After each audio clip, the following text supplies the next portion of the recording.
Sly Cooper, a game series I absolutely love. Sly 2 was the first game I ever played, and the first game I completed, but Sly 3 is way better. Not to say that Sly 2 isn't bad, there's a reason the rankings don't look like this, but rather either of these, for most people. But today I want to explain why it looks like this for me.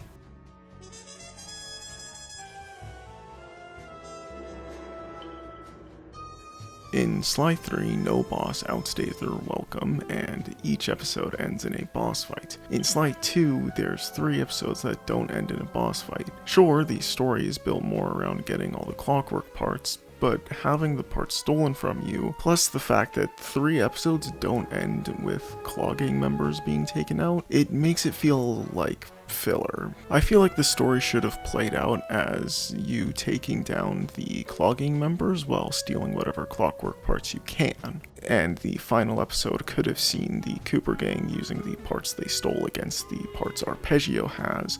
Meanwhile, Neela is stealing all the parts for herself along the way so she can become Clockla. This could eliminate 3 episodes, making the game a way tighter experience. Compare that to Sly 3, where we learn about the Cooper Vault and build up a team to break into the place. Every episode is spent helping out a character so they can join burden-free, or is spent convincing them to join. It was always clear why we're doing what we're doing, and no boss gets away or grinds the main objective to a halt. In Sly 2, it's also clear why we do what we do, but having a boss get away or the Cooper gang being captured feels like filler. If you take out a starry-eyed encounter, jailbreak, and he who tames the iron horse, very little changes and the bosses have way better pacing along with the story itself. Speaking of jailbreak, I really can't stand this episode, but I'll be making that its own video because this video will probably be over 15 minutes already, and if I go into jailbreak, we'd be here for 3 hours, so moving on.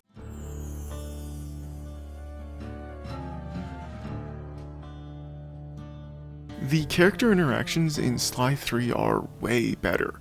It actually feels like a gang of friends instead of victims of circumstance putting up with each other.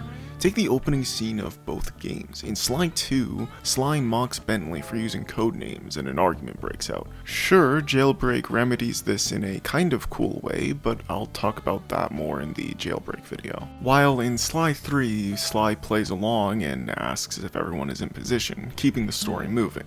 Now, you could say that the interactions in Sly 2 are required to make the interactions more meaningful in Sly 3, and I wouldn't necessarily disagree, but the argument in the first seconds of Sly 2 and the time it wastes are echoed when Sly and Murray are imprisoned or when a boss gets away.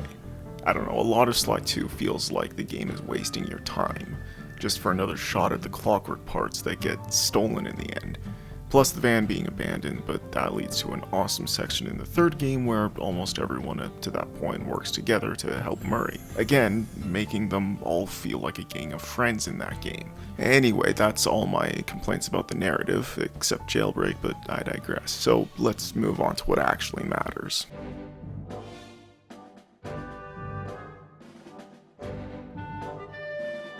In Sly 2, every mission is either sneaking around, doing recon and pickpocketing as Sly, hacking as Bentley, or fighting as Murray.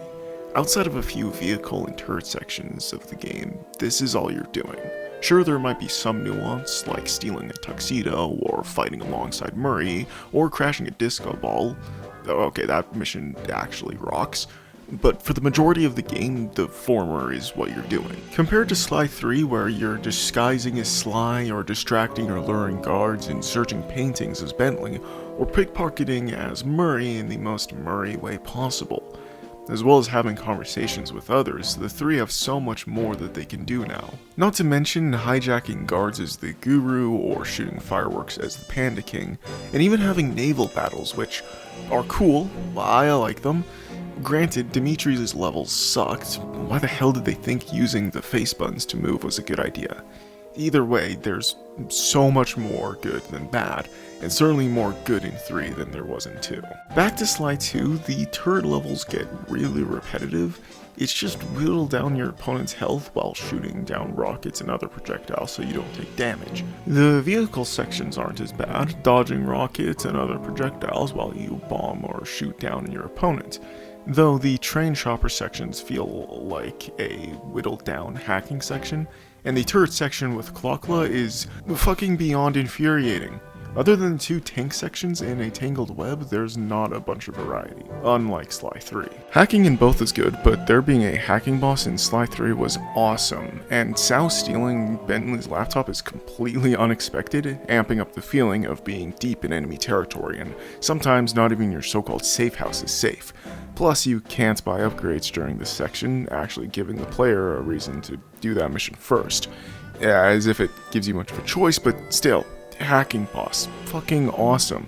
Wish there was something like that in Sly 2. You could also replay levels in Sly 3, which is probably why I've always liked it over 2.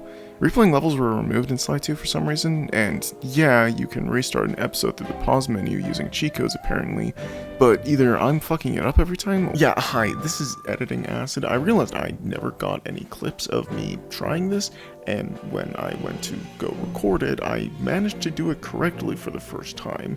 And it kinda works. It definitely doesn't work the way I thought it would. It's basically just a bypass the episode selection screen cheat. And if you want to replay missions, you have to start a new game and activate the episode 8 cheat, and can start each episode from there. But yeah, I'm still in shock that the wiki wasn't lying to me for like 10 years. Anyway, back to the video. And even still, playing through half of an episode just to play a single mission you want sounds like way more of a hassle than it's worth.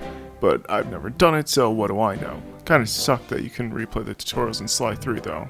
It's kinda odd now that I'm thinking about it.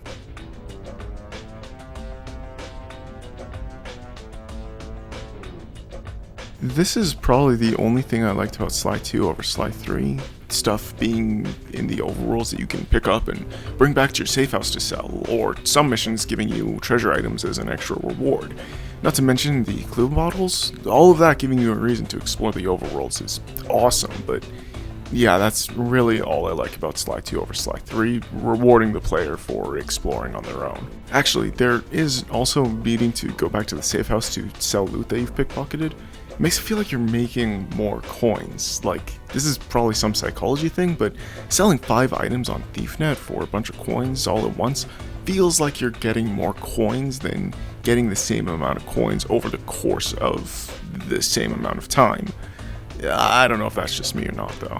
Sly 3 also did add the Master Chief challenge, the Master Thief challenges, like beat a level at half health or under time pressure, or deal with a certain amount of guards, or collect a certain amount of coins before the end of the level.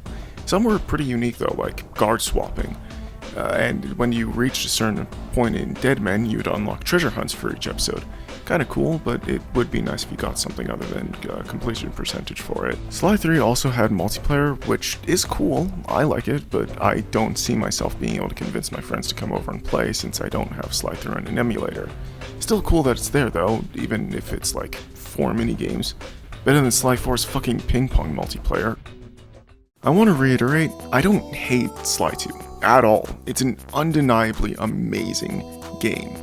But I definitely think that Sly 3 is significantly better. The pacing of the story and the ability to replay levels alone make it so much better for me. But that's really all I have to say. Please, share your thoughts on Sly Cooper, PlayStation games of the era, or just gaming in general. Alright, yeah, take care everyone.